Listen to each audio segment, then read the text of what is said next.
Good afternoon, tributes, and welcome back to Panem Reborn. I know it's been a while, but I think the hiatus has been very good for me, and I've been happy to be spending time with family and friends, and I got promoted at work, so that was exciting as well. I don't have an internship this summer, but I am working hard, and I can't wait because I'm going to be living in France in the fall. I'm going to be studying abroad, so I'm super excited for that, and I'll update you guys more in the fall about how Panem Reborn will work while I'm, across the ocean. But I'm super excited, and I think it'll be a great experience. I have definitely been improving my mental health, and I've been in therapy, so I'm super pleased that I've been able to get all that done.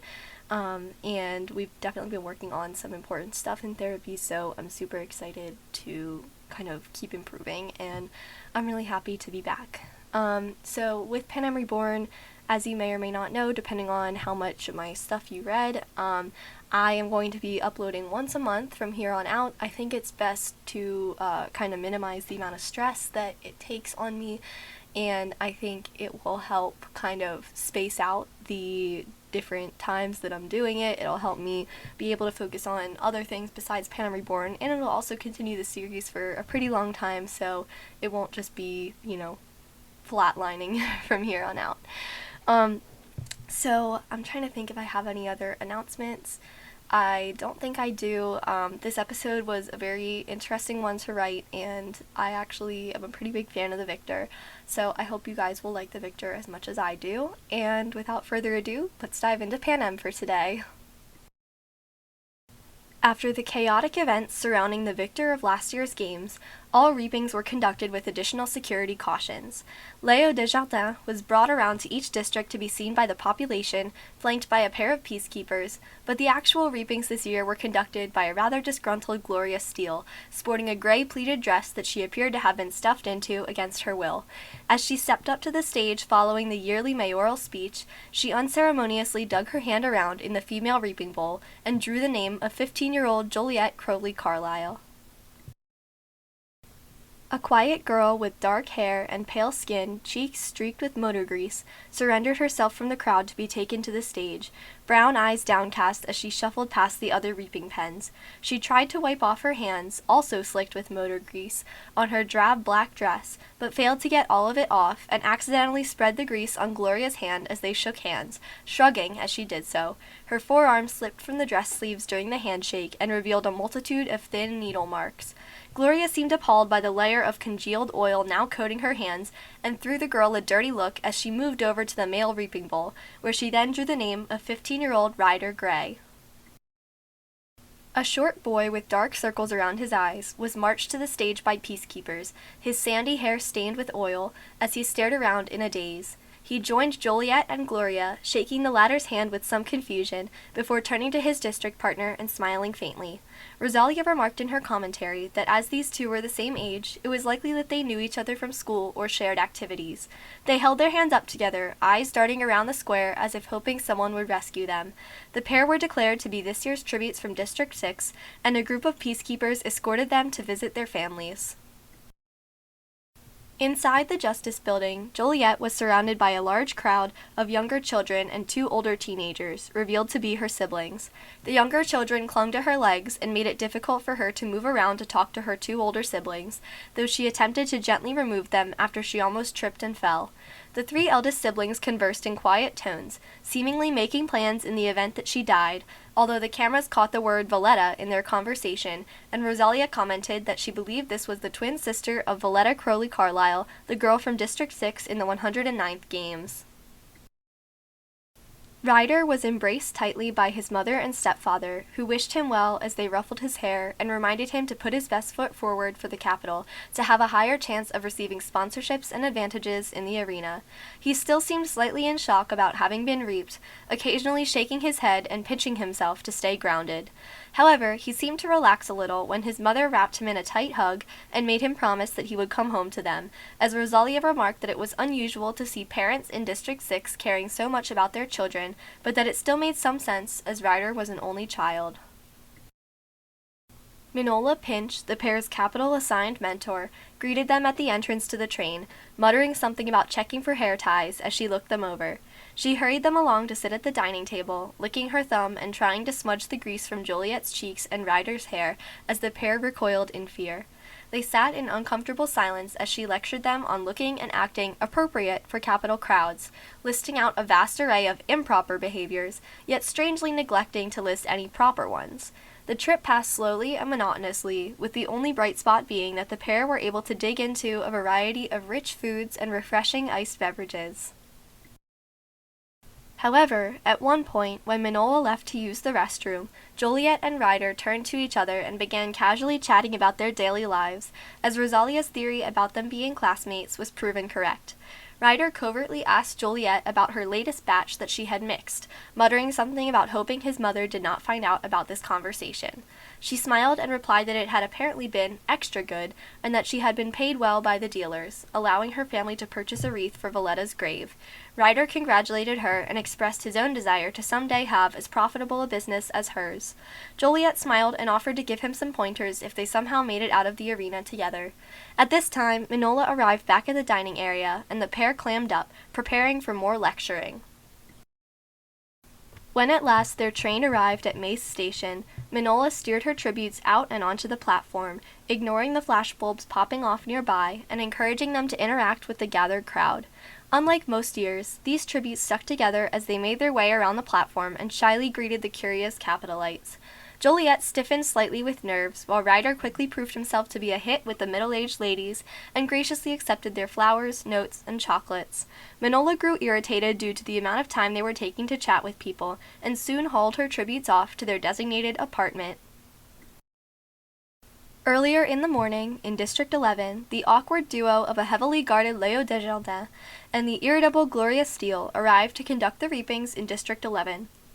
Camera footage captured Leo appearing to experience a bout of allergies as a result of being placed next to a large bush during the reapings, though the mayor and Gloria simply spoke louder than normal to be heard over his sneezing. As soon as the necessary proprieties were complete, Gloria strode over to the female reaping bowl and drew the name of 18-year-old Rosemary Theriot.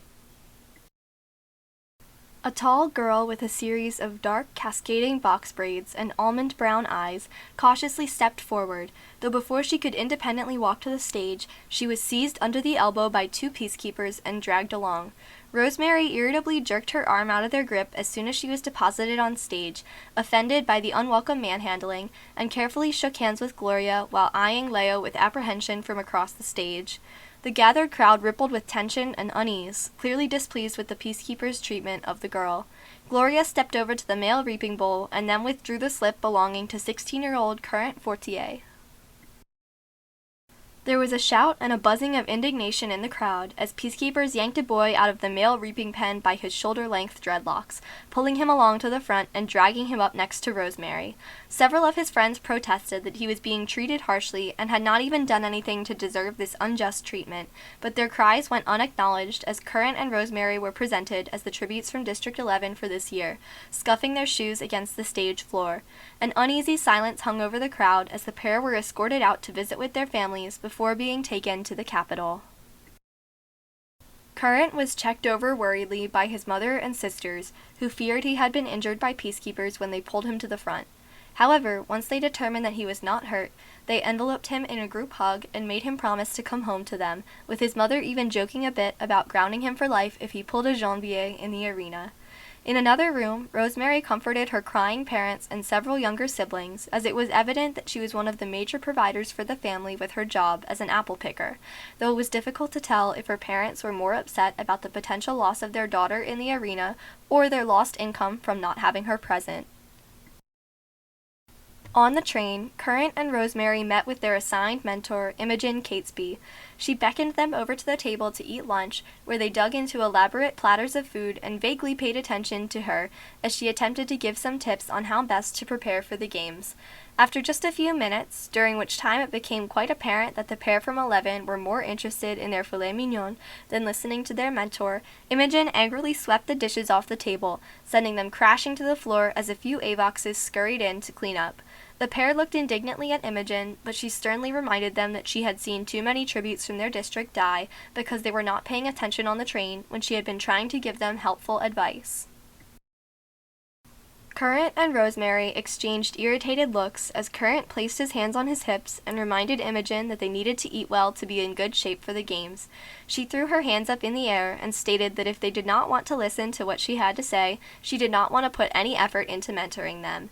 Rosemary protested that they just wished to eat before receiving any advice, though this complaint went unheard, as it was just a moment later that they heard a slamming door and Imogen's retreating voice calling out from across the compartment that if they wanted to be mentored, they would have to mentor themselves. The pair once again exchanged tired looks and settled themselves at the table, finishing their lunch before drifting over to the lounge area to watch recordings of past games and analyze them. Current and Rosemary soon lost track of time as they watched the past games and appeared startled as Imogen stormed back in to collect them upon the train's arrival at Mace Station. Current jokingly slicked back his hair and asked Rosemary if this was a good look on him, to which she laughed and replied that he looked like a wet rat. Before the pair could continue their joking quarrel, Imogen seized them by the arms and dragged them behind her to the train platform. Surprisingly, despite Imogen's surly behavior toward her tributes, they were much more warmly received by the Capitol crowd, who appreciated their relaxed attitudes and willingness to answer questions and engage in conversation. One chubby Capitol toddler broke free of the rope that was intended to cordon off the crowd from the tributes and charged forward, eager to meet Current. The shocked boy from 11 looked down to find a child hanging off his leg, only to be further bewildered when more children realized that they too could slip the barrier and climbed onto his limbs, dangling off and giggling. Rosemary grinned and jokingly asked why she did not have as many fans as him, though she was startled a moment later when an enthusiastic young man waved his toupee around, which he apparently wished for her to have. Rosemary glanced around desperately for a way out of this awkward situation, but after finding none, she hesitantly accepted the man's hairpiece and waved, clearly wishing to leave at this time. Skirting over to Current and muttering something unintelligible to him, he nodded, and the pair joined an impatient Imogen at the limousine, Rosemary still holding the toupee in confusion, and Current removing the clinging toddlers from his ankles. Once the pair from 6 had arrived and settled into their apartment with a stern Manola watching over them, they were introduced to Ophelia Satan, their stylist, who greeted them warmly and invited them to join her at the dining table to see her portfolio of costume designs.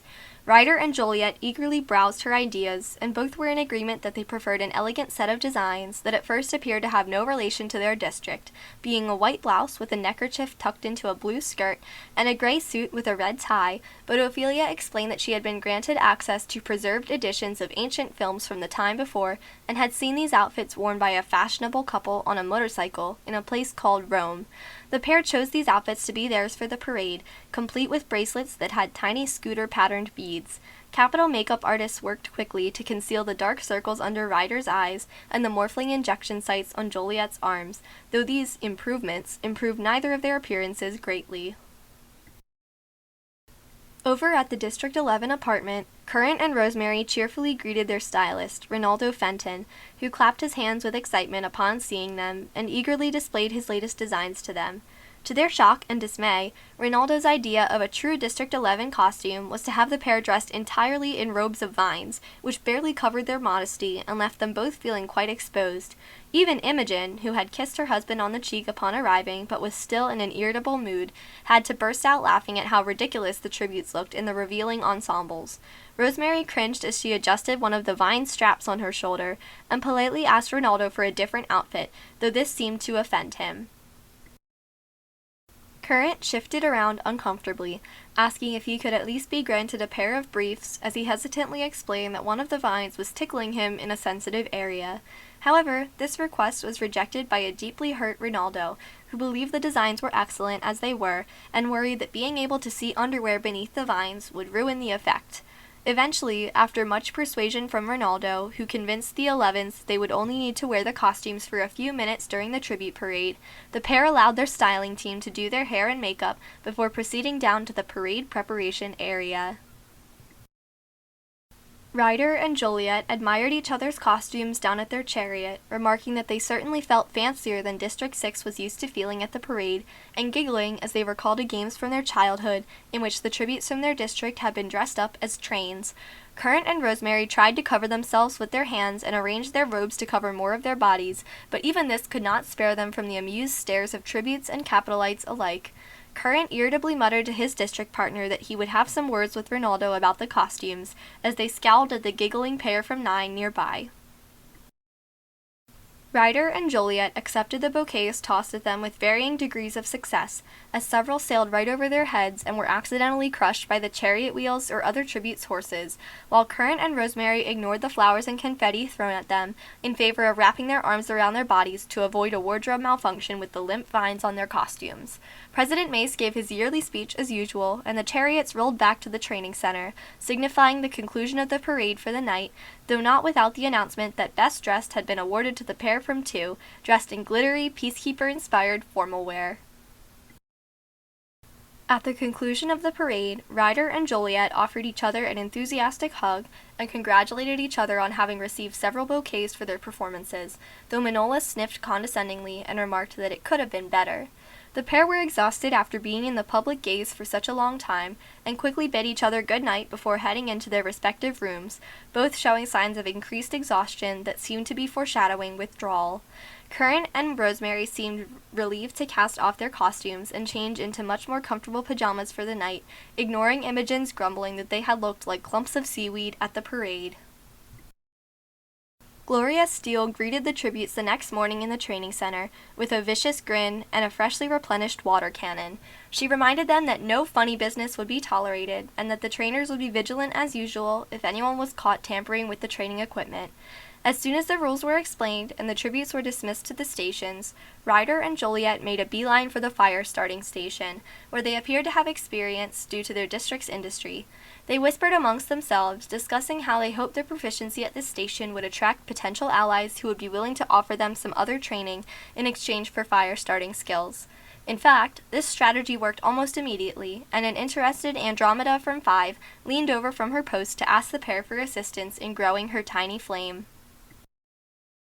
Ryder leaned over to help at once, but Joliet shook her head and sharply asked if Andromeda had any skills that she could help them with, to which the girl shrugged and admitted she was rather good with knives and small weapons, having been a security guard trainee for a nuclear power plant in her home district. Joliet then remarked that they would only help Andromeda if she gave them knife lessons, to which she grudgingly agreed. The pair then grinned and fanned the flames of Andromeda's fire, building it more horizontally than she had been doing, and gradually allowing it to rise so high that the training instructor had to hurry over and beat it down with a blanket. Andromeda attempted to scoot away and break the deal, but was quickly cornered by the pair, who crossed their arms and firmly indicated the knives station. Over the course of the 3 training days, they honed their skills with their reluctant District 5 guide, and soon became proficient enough with handling knives that they felt comfortable if they would need to use them in an arena setting. Meanwhile, Current and Rosemary easily tested out of the edible plants and insect stations, shocking their respective trainers and grinning at each other as they moved on to examine the weaponry stations. While Rosemary quickly impressed several other tributes with her skills at handling small knives and other tools used back in her home district for aiding with the harvest, Current floundered at the spear station and almost speared Aram from 1 instead of the training dummy in front of him, earning him scowls from the careers. The pair joined up again after lunch and continued to work together for the rest of the training period.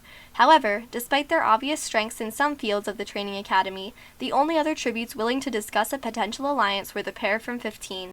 While the girl seemed hesitant to talk, the boy, Jean-Louis, casually made conversation, and his contagious, ringing laugh echoed all around the area whenever one of the 11 said something amusing. The pair from 11 seemed to find this laugh charming, and agreed to work with Jean-Louis in the arena soon after, as Current commented that the little guys needed to stick together. Finally, at the conclusion of the 3 days, the tributes were sent to demonstrate their skills for the game makers. Ryder was assigned to go before Joliet, and the pair exchanged a good luck hug as he was summoned into the room. Drawing on his natural talents from growing up in his district, he dug around for some spare pieces of scrap metal and miscellaneous equipment in the room before obtaining a blowtorch from the weapons rack and welding the scrap metal together, attaching it to a few scraps of fabric. He then strapped the metal to his arm and displayed it to the game makers, where it appeared to be an effective form of armor. Despite his resourceful demonstration, even he admitted that he had likely lost some points for practicality, which he later explained to Joliet at their tribute apartment.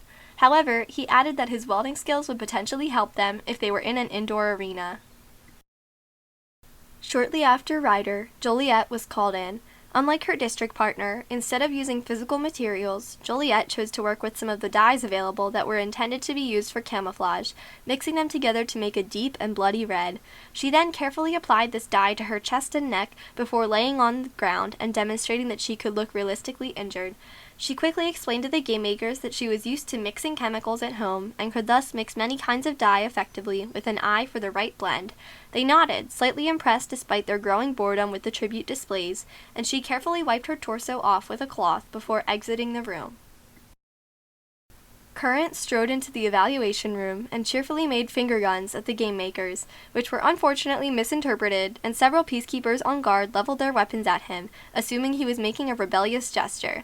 He yelped and waved his hands furiously at them, scowling as he picked his way over to the edible plants test station in the corner of the room and gloomily zipped through its identification test, achieving a perfect score with a stroke of his finger.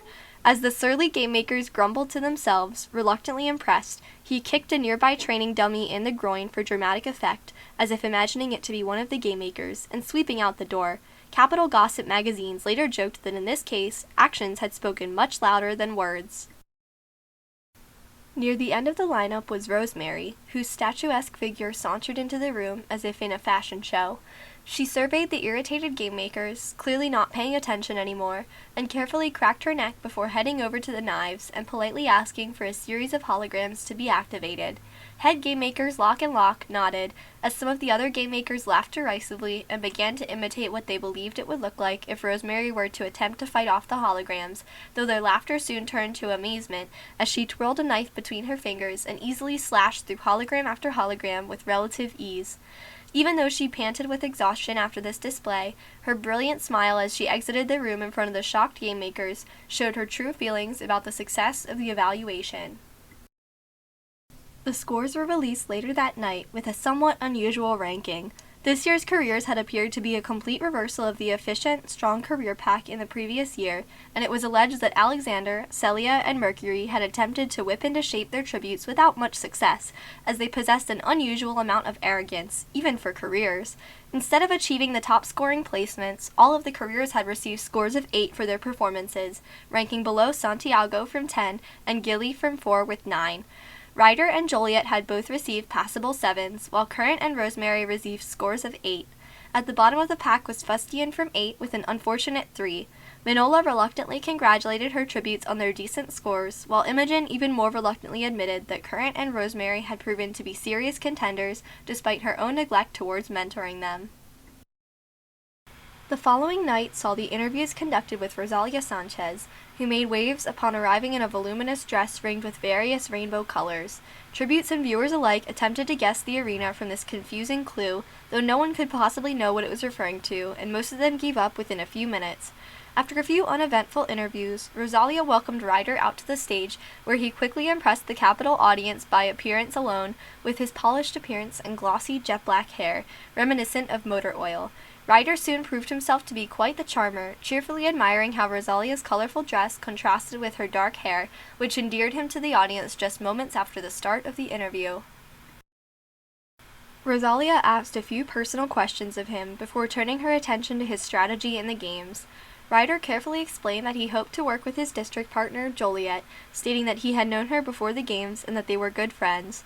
However, he also explained that he would rather win the games through strategic alliances beyond just that of his district partner, adding that he would be willing to work with anyone to get himself further in the games. Rosalia commended his strategy and expressed her wish that it would work out for him in the arena, as he seemed to be a nice kid. Ryder thanked her and was cheered by the crowd as he left the stage, smiling and waving to the gathered audience. Joliet arrived on stage next in a jet-black dress matching that of her district partner, her eye makeup done dramatically dark to give her a somewhat sinister appearance. She politely greeted Rosalia and perched on the edge of her seat throughout the interview, as if ready to bolt once the opportunity presented itself, though she answered every question with poise and a cool indifference. Rosalia graciously thanked her for her time and allowed her to exit the stage, where she was politely applauded by the neutral Capitol crowd. Once several more interviews had passed, it was time to welcome in Current for his turn. He swaggered out onto the stage with an easy grin, sporting a dark green suit covered in real patches of moss. Rosalia remarked upon this unusual wardrobe choice, and he quickly replied that it was not his choice, but that of his stylist, provoking some small giggles in the audience as he made a bewildered face at the patch of moss on his left shirt cuff. The rest of his interview passed fairly smoothly, as it was clear he was trying to be a good sport about the incompetence on behalf of his styling team and mentor, and explained to Rosalia that he did not believe he had much of a chance in the games, but that he would try his best anyway because he would rather go down fighting than hiding. Current was respectfully applauded as he exited the stage, and his district partner was sent out after him. Rosemary's mossy green dress caused some ripples of laughter just as Current's suit had done, but she was remarkably graceful in spite of it, and Rosalia commented as she seated herself that she could easily be mistaken for a Capitol model rather than a Hunger Games tribute, no matter what she was wearing. Rosemary blushed and smiled shyly in response, clearly flustered by all of the attention and the bright stage lights, but thanking Rosalia for the opportunity to make herself known to viewers. The interview passed smoothly, as Rosemary's quiet strength was appreciated by many audience members, and she answered Rosalia's questions about her life and potential strategies with grace and dignity. Soon after this concluded, and Rosalia wrapped up her interviews with the pair from 15, the head game makers were brought out for their usual yearly interview. The head game makers were quite used to being on stage by now, and easily settled into their seats for the evening, as Rosalia thanked them for their appearance, their matching pantsuits crisper than ever. After a few minutes of light banter, the head game makers explained that they were interested to see how the unusual gameplay they had planned for this year would be carried out by the tributes. Rosalia raised her eyebrows curiously, though the head game makers grinned in unison and placed their index fingers to their lips. Rosalia rolled her eyes good-naturedly and admitted to the audience that it would not be a game maker interview without at least one secret being withheld from them, sparking laughter among the crowd. The Locks promised Rosalia that they would share more in future games, explaining that now that they were seasoned game makers, they could afford to be a little bit looser. Once this interview was complete and the head game makers were cheered off the stage, Rosalia signed off with her signature "Good night, Panem." The next morning, all tributes were escorted to their launch rooms to be raised into the arena. Minola grudgingly wished her tributes luck, though they seemed to be more supportive of each other than she was of both of them combined. She did not even appear concerned that both her tributes were wiping their brows and appeared weary already, clearly still struggling to get themselves under control after being unable to access Morphling for a few days. Imogen elected to bring a mimosa with her to the launch room, paying more attention to it than her tributes as the pair from 11 exchanged trusting nods and stepped into their respective rooms. The tributes' outfits for this year, which they had all been given in the morning, consisted of plain t-shirts in their district color and black pants, with black sneakers that appeared to have decent traction. Since these outfits offered no clues as to the nature of the arena, all of the tributes could only speculate on what the arena could possibly be as they stepped into and were raised up by their tubes, the countdown commencing promptly.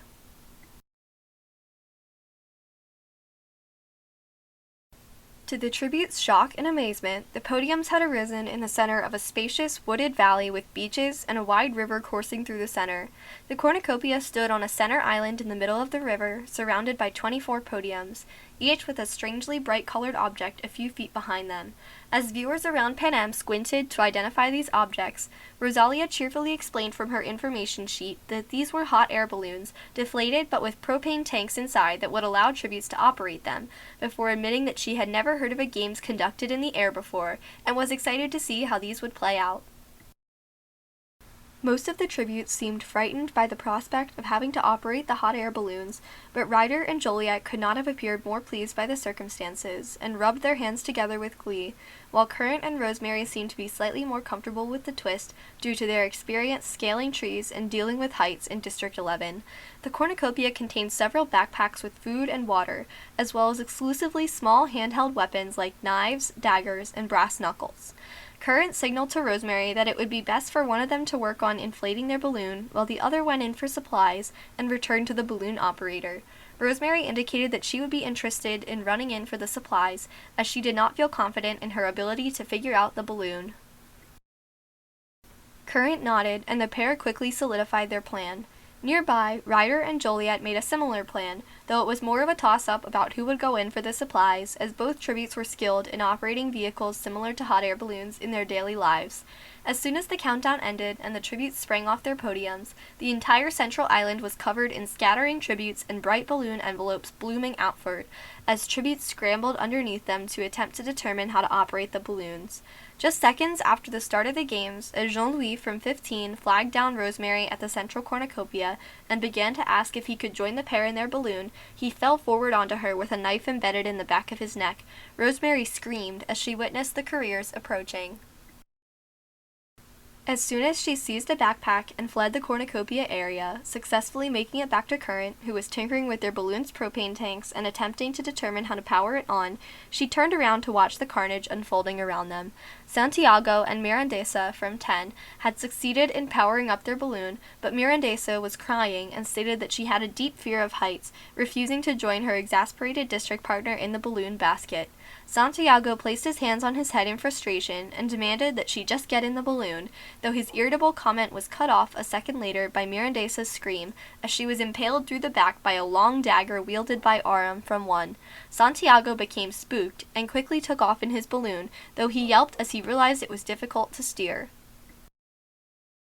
Ryder ran into the cornucopia area while Joliet stayed behind and powered on their balloon, her fingers working nimbly at the levers on the control panel that operated the propane tanks, though her hands shook.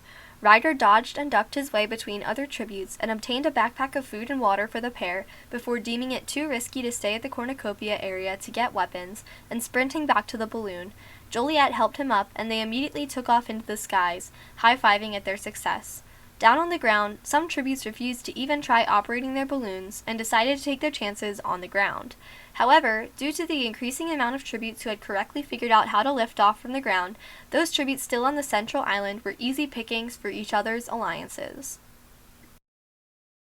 Sapphire from 1 stabbed the girl from 8 through the heart after catching her by the ponytail, before turning around and betraying the girl from 2 by body slamming her into the ground and stabbing her as well. The boy from 2 had not seen this happen, as he was busy strangling Brandon from 9 at the cornucopia and was quickly overwhelmed by Aram, who tackled him from behind and slammed his brass knuckles into his heart. Behind them, Sapphire quickly apprehended the boy from 7 as he tried to figure out his balloon alongside his district partner and viciously stabbed him through the head. However, his district partner, Daphne, saw this happening and fled the scene before she could be attacked as well. Over at the pair from 11's balloon, Rosemary began to grow skittish as the cornucopia area cleared out and Current continued to struggle with their control panel. Finally, as the pair from 1 noticed the 11s still having difficulty and began to move toward them, Current succeeded in turning on the propane tanks and leaped inside before offering his hand to Rosemary to help her up. Yet just as she placed one of her legs inside the balloon basket, she yelped as Aram had seized her other leg and was trying to pull her back out of the basket. Current frantically pushed another lever to get the balloon to rise off the ground, though it took several seconds to gain enough power to do so, and the pair from 1 were extremely strong. Tears of pain and fear slid down Rosemary's cheeks as she desperately tried to free her leg, but the ones had a firm grip on her and continued to drag her down as Current tried to drag her back up. Fortunately for the pair, the balloon finally lifted into the air, but just as Rosemary started to gain the upper hand in her struggle with the pair from 1, Sapphire seized her hand and caused her to overbalance, slipping back over the side of the balloon and falling. Current cried out in alarm as his district partner collapsed to the ground and was dispatched within seconds by the ones, her whimpering cries fading as his balloon rose higher and higher. He stared down at the ground below, eyes distant and breathing heavily as he watched his district partner's body being transported away in a hovercraft that passed just a few yards from his own balloon. Despite his shaken expression after Rosemary's death, he quickly realized that he needed to keep an eye on his balloon to ensure it was not putting him in danger, and he quickly refocused himself, taking a deep breath. Over on the balloon piloted by the pair from 6, Ryder and Joliet were trying to help each other rest and give their bodies time to adjust, though their rest was disrupted by the sounding of the 8 bloodbath cannons. The balloons were difficult to steer, but the flight expertise the pair had from years of schooling in their district allowed them to intuitively understand how to safely stay away from other balloons. Most tributes had successfully made it into a balloon, although all of those remaining quickly discovered that the balloons were only designed to fit a few people at a time and resistant to excessive weight. When the girl from 15 tried to jump with a large backpack from her rapidly deflating balloon into that of the pair from 4, only to be forcibly ejected by their balloon basket and plummeting to her death below. Since most tributes eventually managed to comprehend the best ways to maneuver their balloons safely around the skies in the arena, the rest of the afternoon and evening passed without event, save for the portraits in the night sky of both tributes from 2, the boy from 7, the girl from 8, Brandon from 9, Mirandesa from 10, Rosemary from 11, and both tributes from 15. Ryder and Joliet ate a small meal before continuing to chat quietly about how the hot air balloons could be an advantage for them in the arena, bouncing ideas off of each other for how they might ambush other tributes. Joliet suggested that they steal a weapon from another tribute or alliance and use it to slash other balloons, to which Ryder quickly agreed, and they decided to implement this plan later in the night. As he turned away, he wiped sweat from his brow, his dark circles more visible than ever. Meanwhile, Current nibbled on a small loaf of bread, though he seemed to not have much of an appetite after the chaos of the afternoon. The following morning, the pair from 6 were startled awake by an anguished cry. Below them, in the river, Logan from 9 had unfortunately come into contact with one of the arena's brand new crocodile mutts. Ryder nudged Joliet to watch with him as Logan attempted to fight off the crocodile in the water, but was quickly overwhelmed, and the animal sank its teeth into her chest. The pair from 6 quickly scrambled to keep their balloon far above the crocodile below, which licked its lips and stared tauntingly up at them with amber eyes before slowly retreating back into the river depths. The pair gulped and maneuvered their balloons safely back to the left, where they could fly over trees instead of the river. With their bird's-eye view, they could see a chase occurring below between a few tributes, notably the remaining careers and an outlier or two, though this soon ended without event as the pursued shook off their pursuers. As the sun rose and the morning began to slide into the afternoon, the restlessness in the arena, as well as in Mace Square and around Panem, was evident. The warm atmosphere had made many tributes complacent and drowsy, leading to no action. Current had been enjoying a long rest in his balloon and yawned, lazily stretching and eating a late breakfast. However, just as he raised a biscuit to his mouth, it flew out of his hand and his balloon was jolted aside. To his shock, Billiton and Andromeda from 5 had bumped his balloon from behind with theirs and were attempting to knock him off course. Current scrambled around for the controls and angrily made an offensive gesture at the grinning pair from his balloon basket as it swayed wildly back and forth in the wind. He wrenched a knife out of his backpack and attempted to use it to slash their balloon and deflate it, though he missed due to the wind knocking their 2 balloons apart.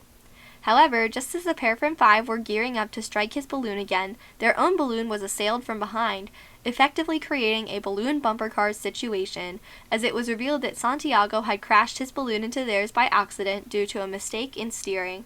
A moment later, there was another impact belonging to Fustian from 8's balloon. The strings of his balloon had become entangled with those on Santiago's and caused all 4 balloons to be knocked around. Meanwhile, separated from the chaos by several hundred feet, Ryder and Joliet laughed at the unusual sight and enjoyed watching the carnage unfold. Yet after a few minutes, Joliet appeared to have an idea and asked Ryder if he could steer them towards the traffic jam. He tilted his head in confusion, wondering why she was requesting that they move towards a scene of complete chaos, but she shook her head and explained that she would tell him more once they were closer to the balloons. As soon as they drew close to Fustian's balloon, Joliet leaped off and into the startled boy's basket, throwing a punch that gave him a bloody nose on the spot and stealing his backpack. She then withdrew a sharp knife from the backpack and used it to saw off the connectors that linked the propane tanks on Fustian's balloon to the balloon burners. Shouting to Ryder to assist her, she swiftly seized the propane tanks and tumbled over the side of the basket into the other balloon with Ryder. Fustian, still holding his bloody nose in anguish, could only watch in horror as his balloon plummeted down to the ground without its precious fuel sources, and his cannon sounded soon after. The pair from 6 grinned at each other and maneuvered their balloon away, delighted that they had obtained both new supplies and 2 brand new propane tanks to help power their own balloon. While Joliet prepared lunch, Ryder tinkered with the balloon and managed to rig it so that all 4 propane tanks were operating at the same time, allowing their balloon to move with twice the power and control they had previously had. As they ate, he mused aloud as to why other tributes had not tried to ally with them yet, to which Joliet replied that they were probably scared of them, causing the pair to break up into laughter and weakly clink their water bottles together. They had endured this variety of withdrawal before, when morphling prices had increased in District 6, but both seemed to harbor a deeper concern that the arena could take its toll and make it more difficult to handle. Behind them, the pileup created by the balloon crash had begun to sort itself out, though not without its difficulties. Current discovered he had sustained some damage to one of his balloon panels and quickly plugged it with an empty water bottle, though this did not entirely prevent some air from leaking out, forcing him to hover at a much lower level above the treetops than the rest of the balloons. To spice things up, as the Capitol had been complaining that the only interesting part of this game so far was the balloon pile-up, head game makers Lock and Lock made an announcement over the arena that in 1 minute's time they would be providing all tributes with the opportunity to obtain a very special weapon. 20 of these weapons would be dropped from the sky at various points around the arena, and it was the tributes' responsibility to secure one for themselves if they were interested in this opportunity.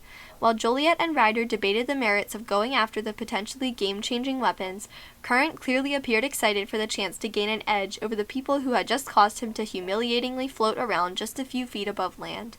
Just as Ryder and Joliet agreed that they were going to attempt to obtain a weapon, 20 silver parachutes plummeted from the sky, each containing a long, shining black item.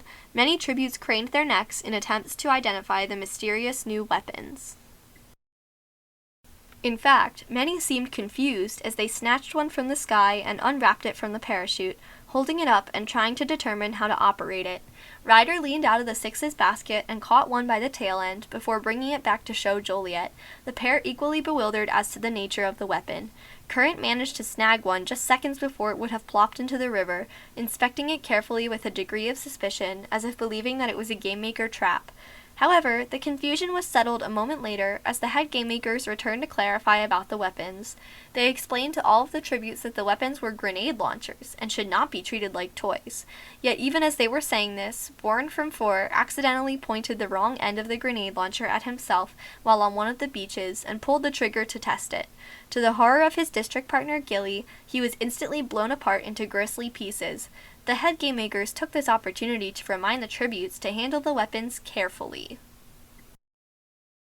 Naturally, the tributes proceeded to fire the grenade launchers at all manner of objects to test their power. Several unfortunate trees, a few ill-fated crocodile mutts, and even a few sandbanks became target practice for those still remaining in the arena.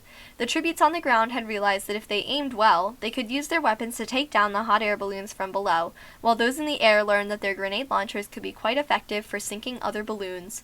Current appeared worried at the exposed nature of his low-flying position and attempted to rig up his balloon to fly higher, raising his grenade launcher with a free hand and keeping a sharp eye out for ambushes by those tributes who had chosen to remain on the ground instead of piloting a balloon. Ryder and Joliet agreed that they would take turns piloting and wielding the grenade launcher, watching the skies and ground extra closely for signs of the lethal pair from 1, who had been smartly avoiding the other tributes since the arrival of the grenade launchers due to the large target on their backs. To their surprise, it was Sapphire's gleaming blonde hair that distinguished her as she waded through the river with her district partner, on their way to ambush Current as he tried to move his balloon. Ryder asked if it was an appropriate time to test their weapon, to which a grinning Joliet nodded and invited him to give the careers a good scare. The pair gleefully aimed the grenade launcher at the careers and fired a single shot, reeling backward from the force of the launcher. The shot skewed to the right and missed the ones by several yards, though they looked around to figure out what had made the splashing behind them. Joliet swore loudly at their failure, and Ryder prepared to launch another one of their grenades, warning his district partner that they had a limited amount of ammunition. Their second shot veered wide again, this time narrowly missing Current's balloon as it painstakingly climbed slightly higher into the sky. Ryder reloaded once again as Joliet placed her hands on her hips and wondered aloud if the head game makers had rigged the weapons to misfire or if they were just stupid. By this point, the ones had clued into their attackers and were deliberately holding their breath underwater to avoid being spotted. Ryder insisted to an annoyed Joliet that he could hit them accurately if he had one more chance, to which she reluctantly agreed. Tensing his arms on the launcher, he narrowed his eyes and waited for the careers to come back up for air. The moment that two heads emerged from the water, he seized the opportunity to fire his most powerful shot yet. Despite his efforts, this once again failed, and the ones dived out of the way. Now it was Ryder's turn to utter a string of profanities, while Joliet groaned behind him and buried her head in her hands, grumbling that this was a time when they could have used some morphling to take the edge off. As they watched, though, a cloud of red bloomed on the water's surface, painting it a murky maroon. To their surprise, and to the shock of viewers around Panem, Daphne from 7 had obtained a grenade launcher and accurately fired it directly at the tributes that had killed her district partner in the bloodbath. The kickback from the shot knocked her onto her back on the beach, but she sprung back up a moment later with excitement as 2 cannons sounded. The pair from 6 exchanged glances and shrugged. If they could not kill the couriers, at least someone could. Near the opposite bank of the river, still somewhat hidden by a scrubby patch of trees, Current finally managed to get his balloon up and running again, crookedly raising up into the sky at an awkward angle. Rosalia remarked that she was curious how a games with only outliers remaining at this point would pan out, while Camilo grumbled that he did not think it would be as much fun to watch weaklings beat each other up. Cordelia berated him for this comment, and the two quickly engaged in an undignified squabble, resulting in Rosalia signaling for the audio technicians to cut off the sound. Just as this segment was hurriedly being cut off, there was a loud boom across the arena that knocked several tributes off their feet. As it appeared, after the earlier balloon entanglement, the previously unarmed tributes were now equipped with grenade launchers, and as it happened, their balloons were still in close proximity to each other.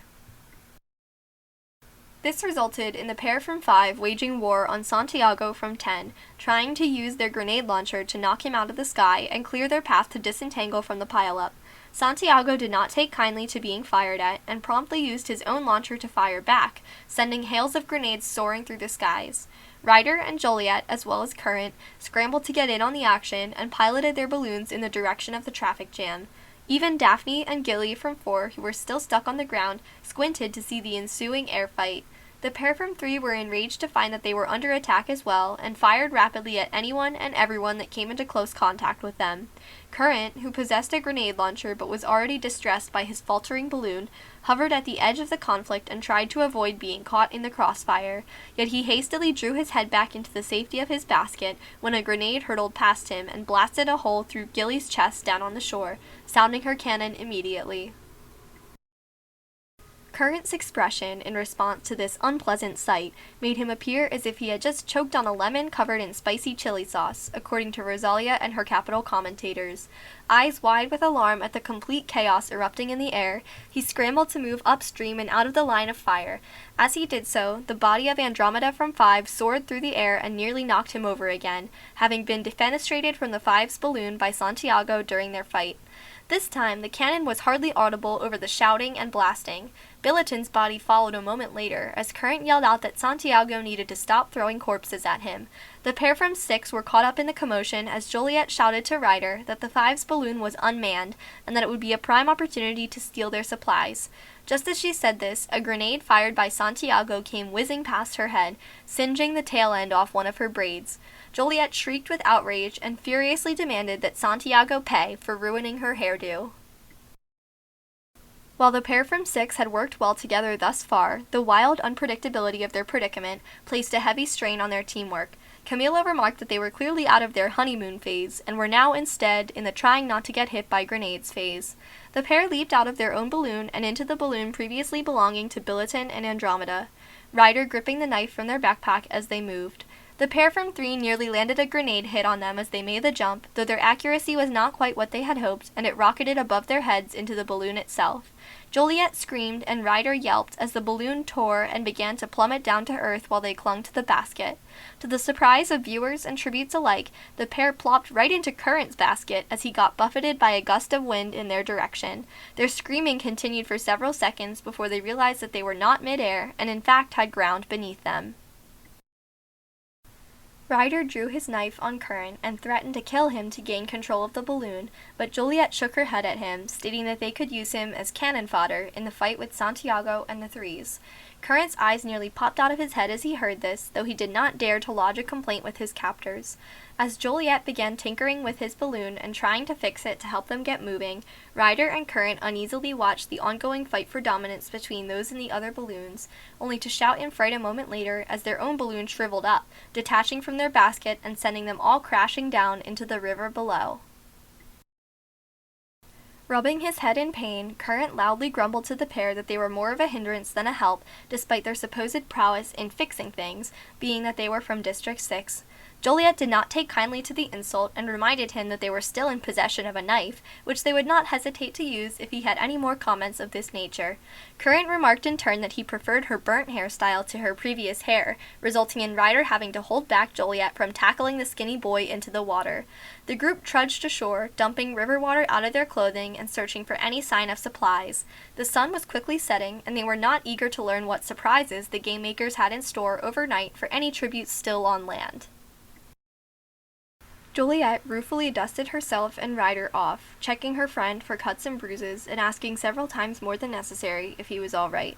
When Ryder departed their encampment for a few minutes to relieve himself, Current asked why she was working with her district partner for so long, stating he would rather face a stranger in the end instead of someone from his own district.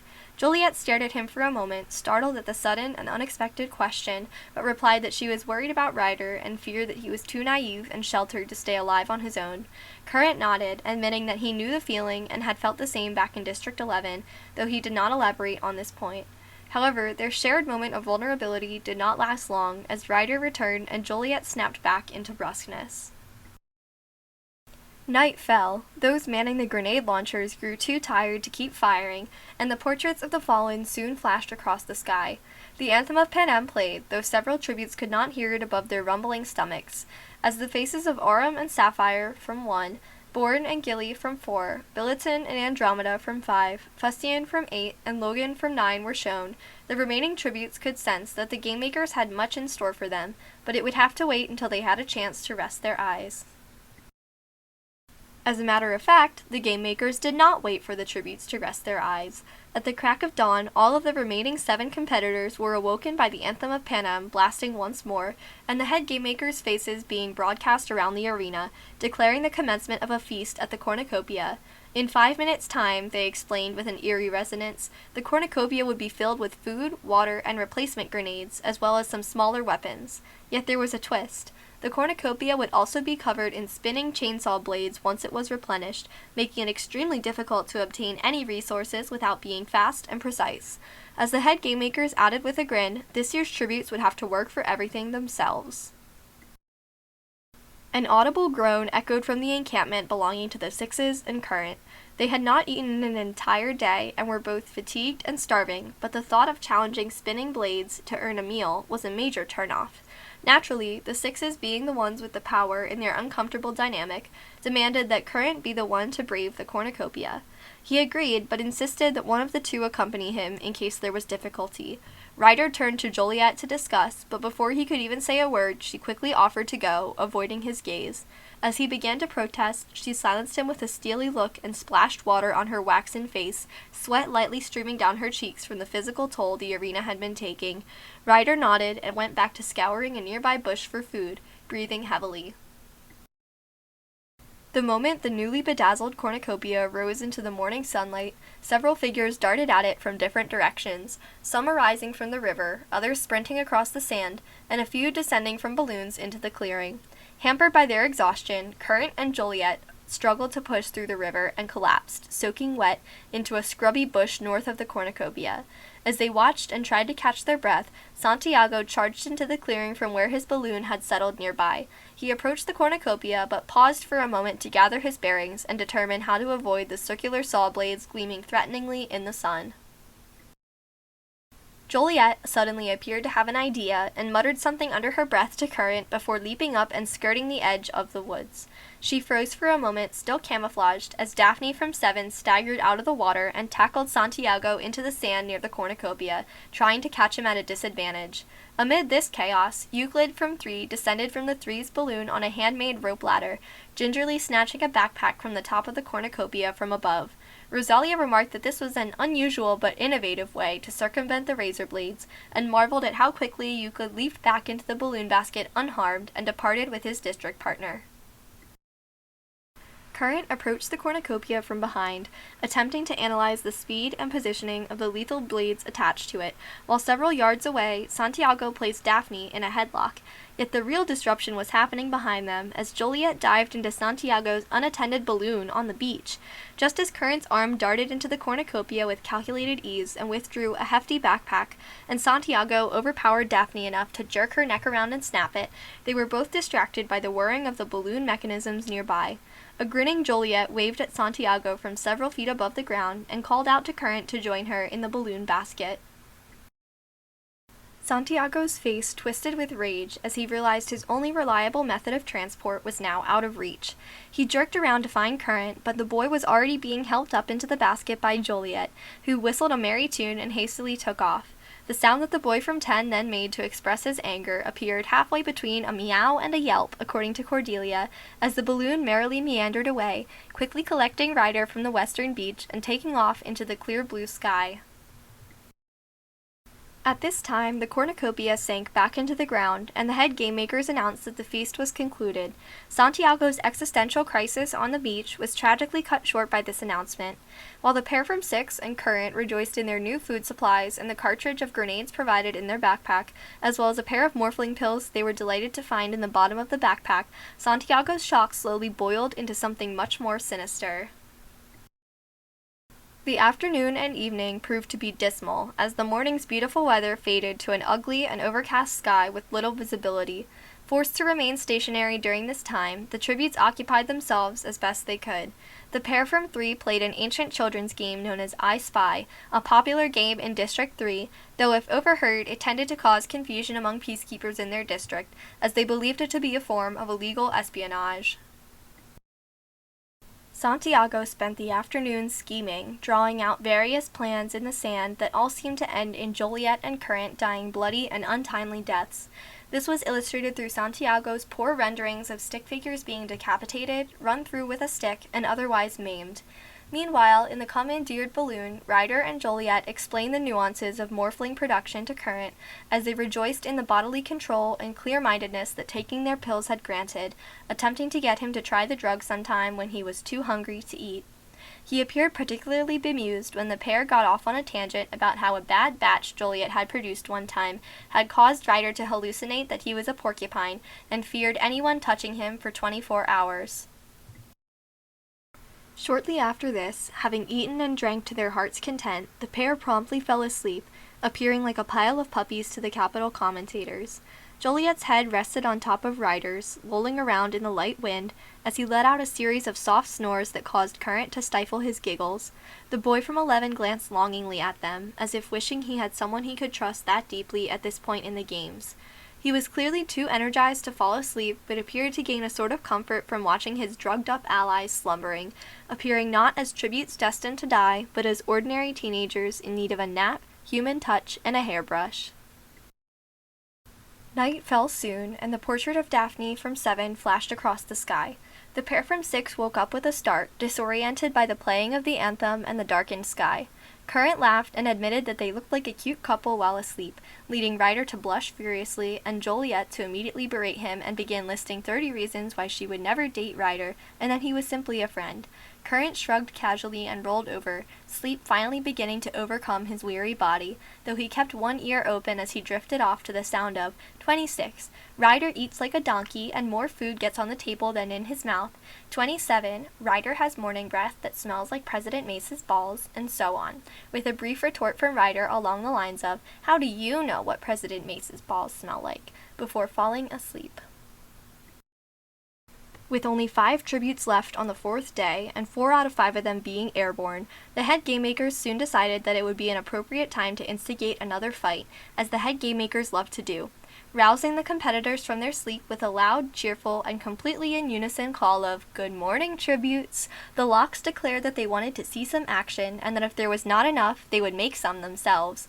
Ryder and Current exchanged grim glances, while Joliet reached for their knife and tensed her fingers on the handle. As the group was about to eat a quick breakfast and start maneuvering around to try and find the other balloon in the air, their engines gave a puttering poof and promptly gave out. The trio were tossed about like salad ingredients as they plopped squarely onto the southern island, cracking their heads against each other and grumbling. Joliet decided she would attempt to fix the shoddy engine, loudly complaining that all of their balloons so far had been defective, and that it was almost as if the game makers wanted them to lose. She demanded that Ryder stand nearby as a lookout, while Current went to search for some leaves to bandage their cuts and bruises from the fall. However, Ryder replied irritably that he was tired of being a lookout all the time, and that he wanted to prove himself on his own. Juliet began to reply, with a gentler voice, that she was worried it would be unsafe for him to venture into the woods, and that Current was a faster runner if there were mutts or other dangers lurking nearby. Ryder growled that he did not want to be babied, and that he appreciated Joliet's concern, but that he could be independent and wanted to help them find resources to clean up their wounds. Reluctantly, Joliet sighed and agreed that Current could serve as the lookout while Ryder would search for leaf bandages. Current watched this exchange with an indescribable expression, eyes darting back and forth between the pair. Neither one of them had noticed his tense expression and the way his fists clenched and unclenched at his side. A moment later, Ryder departed, while Joliet began tinkering with the engine and singing a merry tune about a mechanic and his lady-love, which she dedicated to her lost sister Valletta at its conclusion. Several minutes passed, punctuated by Current's pacing and Joliet's occasional vulgar word whenever she could not get the engine to work. The morning slowly ticked on, blanketed in an unnatural quiet that was only ever possible in the controlled environment of an arena. Current quietly remarked to Joliet that it seemed Ryder had been gone for a while, and that he was thinking it would be appropriate to check in on him. However, just as Joliet was about to respond, they were interrupted by a muffled cry and a low, rumbling laugh. A single leaf fell at Current's feet as he stopped pacing. He glanced up. A few feet away was Ryder, leaves spilling out of his hands hanging limply at his side, and behind him, holding a knife so closely to his neck that it drew a bead of blood, was a feral-looking Santiago. Joliet shrieked, grabbing her knife and running at him as she shouted profanities and made a variety of remarks about Santiago's mother that one would not have thought possible at her age. Yet Current held the struggling girl back, staring calmly at Santiago and asking if there was anything he wanted from their supplies. Santiago shook his head, grinning, and remarked that he simply wanted to make them watch each other die.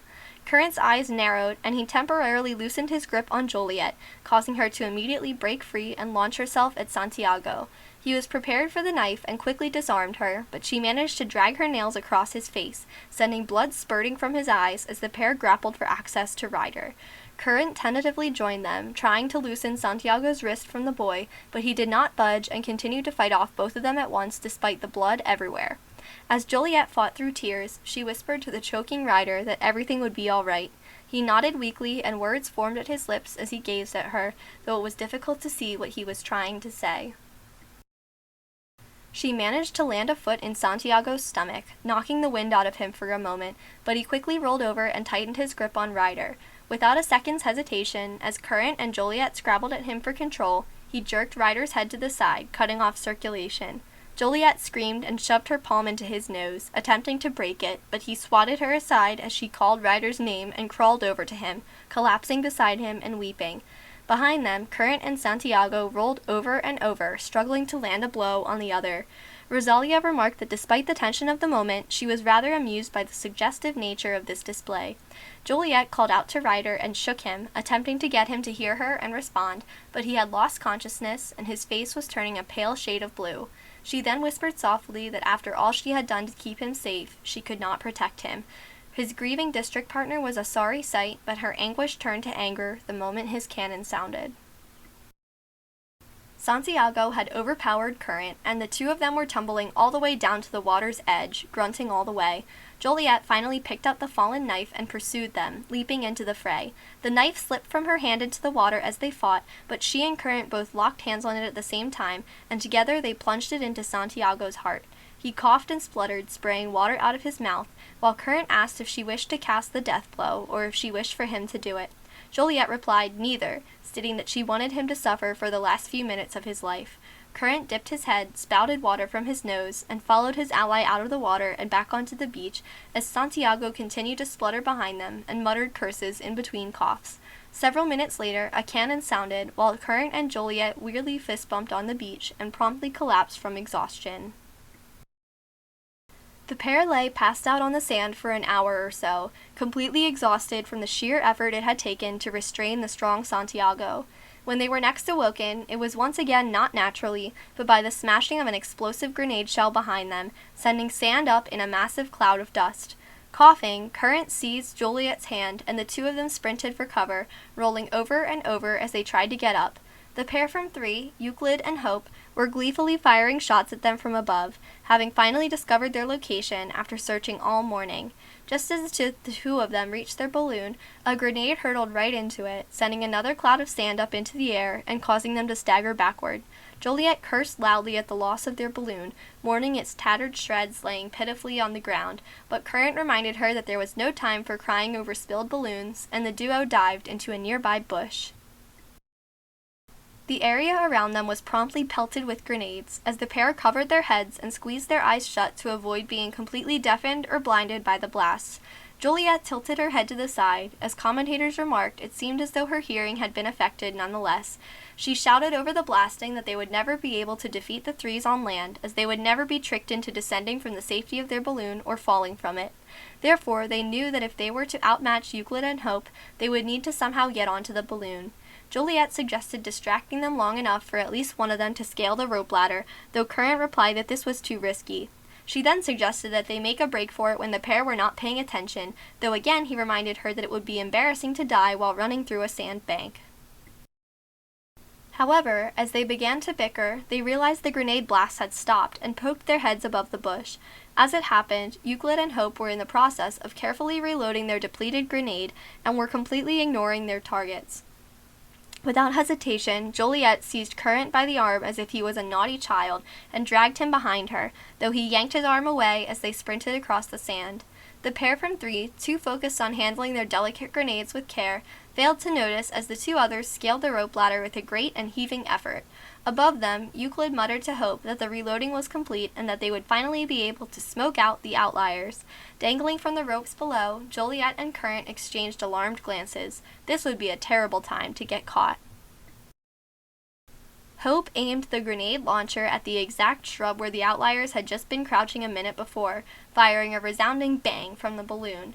When the plume of sand dissipated, they could just see that the bush was now a charred heap of disintegrated material. Current gulped and signaled to Joliet to move higher on the ladder, as they could not stay hanging on it forever. Above them, Hope asked Euclid if it seemed like the balloon was slightly heavier than it had been a few minutes ago, requesting that he check the sides and bottom for any accumulated weight. Euclid agreed and leaned over the side, only to be squarely punched in the nose by Joliet, who was inches from the top of the basket. She leaped over the side of the balloon and attacked Euclid with the pair's knife, his nose spurting blood and slickening the woven floor. Hope cried out and hoisted the grenade launcher over her shoulder to blast Joliet and her district partner, evidently not caring who she hit as long as it settled matters once and for all. Yet she, too, was tackled by Current, who had moved to the other side of the rope ladder and had just gotten to the top. The grenade launcher went flying overboard, where it plunged down into the river below. However, none of the tributes had noticed that there was something else patiently waiting in the river for them, a basque of crocodile mutts, extraordinarily hungry, as the game makers had not fed them since the start of the games, and licking their chops as their amber eyes leered up at the action. The falling grenade launcher did nothing for their attitudes, as it bonked a crocodile mutt on the head during its descent and made them angrily swish their tails in wait. Euclid fought back against Joliet and shoved her into a corner of the balloon, pushing her at arm's length so as to avoid the knife in her flailing hand. They continued to struggle for domination as Current overpowered Hope, who was smaller and powerless without her potent weapon. He successfully shoved her overboard, leading over the side to ensure she fell into the water, only to yelp as he realized she was falling right towards the open jaws of a crocodile mutt. Hope screamed, though it was promptly cut off by an ugly shredding noise that lasted for several seconds, and a cannon. The crocodile licked its lips and paddled away with hardly a backward glance. Current stumbled away from the edge in shock and breathed heavily. He turned to find Euclid and Joliet both about to fall over the side, though he quickly joined the fray and tried to separate them. Joliet glared and insisted he move out of the way so she could finish off Euclid, though Current replied irritably that he doubted she could do it on her own, as she had needed his help to do basically everything so far. Joliet glowered and demanded he say this again, knuckles whitening around the handle of the knife. Current insisted that if it had not been for him, she would never have survived the feast, Santiago, or the Three's grenade attack, and that even though the Sixes had taken him on as a hostage, he had saved their lives many times, as they had been on drugs half the time anyway. Joliet flushed with rage and declared that he could not take all the credit, as she was the one who had commandeered Santiago's balloon, stabbed him when he was attacking the group, and gotten Current to run to the rope ladder while the threes were distracted. Nearby, Euclid grinned, enjoying the drama as much as any viewer back home, and briefly forgetting he was in a fight to the death. Current placed his hands on his hips and snarkily remarked that Joliet had been too busy mooning over Ryder to get anything done during the games, to which she boiled with fury, jabbing a finger at him before yelling that she did not like Ryder in that way, and that morphling was more than a drug to her and many other people. To viewers' shock across Panem, Joliet then fixed him with a cold look and plunged her knife into his chest, though it did not go very far, as she was not very strong. Current's jaw dropped as he wheezed, and he began to advance toward her with a thin stream of blood forming at the corner of his mouth, set in a grimace. Joliet stood with her hands on her hips and demanded that he try to take her on, since he believed he was better than her. As he seized her by the shoulder and prepared to shove her overboard amid her struggles, he slipped on a slick of blood from Euclid's nose that had been smeared across the floor and went down. Joliet seized him by the back of the shirt, cracked her neck, and pushed the snarling boy over the side with all her remaining strength, still cocking her head to the side from adjusting to hearing loss. She turned around, only to find Euclid still there. Having become absorbed in watching the dramatic fight unfold, he had unfortunately forgotten that he, too, was in the line of fire. Joliet wiped blood from her cheeks and asked if he wanted to fight as well, or if he was simply going to jump over the side and make her job easier.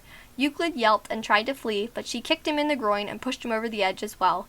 2 cannons sounded, amid a grisly mess of satisfied crocodile lip-smacking, as the head game-makers appeared over the loudspeaker and declared Joliet Crowley Carlyle of District 6 to be the victor of the 112th Hunger Games. Joliet spat on the floor of the basket and grumbled that she was in a bad mood and never wanted to see this place again. Rosalia declared that this was a stark change from the poised girl they had seen in the interviews, though Camila replied that it was likely at this point she had seen too much and appeared tired of humanity.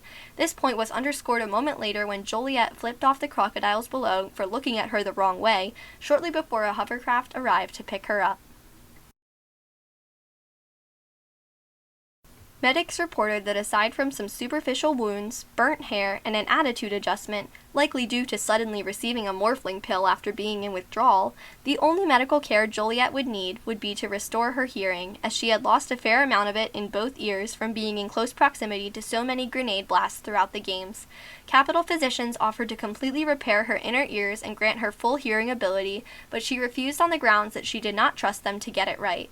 Exasperated, and seeing that they could not get the young victor to budge on this point, they reluctantly struck a compromise in which she would receive high-quality, inconspicuous hearing aids that could be tuned to different settings. Joliet would wear these for the rest of her life. Arriving for her post-victory interview with Rosalia Sanchez, Joliet wore a gleaming maroon gown that to some viewers appeared to resemble a slick of ink, or perhaps darkened blood.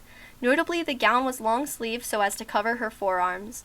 As it had been for her pre-games interview, her makeup was done dark and dramatic, with glittering black eyeshadow concealing the dark circles under her eyes from morphling use. Highlighted against her pale skin and hollow cheeks, it appeared to many that she was a walking corpse, or the bride of one. Rosalia opened the interview by arriving in a swirling dress of murky and deep blues and greens, almost like those frequently designed for District 4 Victor Real Rivulet when attending official events. Rosalia then cheerfully asked Joliet about some of her greatest triumphs and failures during the games, stating that her final argument with Current and Euclid's reactions had gone viral throughout the capital. Joliet, clearly uninterested in the interview and more interested in the snack buffet just off stage, replied that she had simply lost her temper with Current at the end and that she had a zero-tolerance policy for the male ego. A ripple of laughter echoed through the audience as Rosalia asked what Joliet was planning to do with her winnings, to which she replied that she was going to buy some more morphling and build a memorial for Ryder, as well as her twin sister, whom Rosalia reminded viewers had tragically died in the 109th games. Joliet stared past Rosalia as she said this, apparently fixating on a platter of cream puffs at the buffet, but gripping the side of her chair tightly. As Rosalia opened her mouth to ask the next question, Joliet held a hand up and remarked that she would be glad to continue the interview at another time, but that the raspberry tarts were calling her name off stage. The crowd giggled nervously as she stood up and hurried off stage, her sniffling concealed by her makeup. Rosalia stared after her, aghast, but by the time she recovered from her surprise, Juliet was already off stage. The host coughed lightly and stated that it would not be possible to continue the interview at another time, but that she hoped viewers had enjoyed their brief time getting to know the new victor, and hastily signed off for the night. Off stage, Juliet picked up a raspberry tart and lifted it to her mouth with trembling hands, but her hands shook so much that she could not bite it, and it fell to the ground as she herself collapsed into a faint. While Juliet was quickly attended to by the stage managers and revived, she continued to have fainting episodes and some delusions for years after her victory. Fortunately, she appreciated the companionship of fellow victors and frequently corresponded with them when she felt overwhelmed.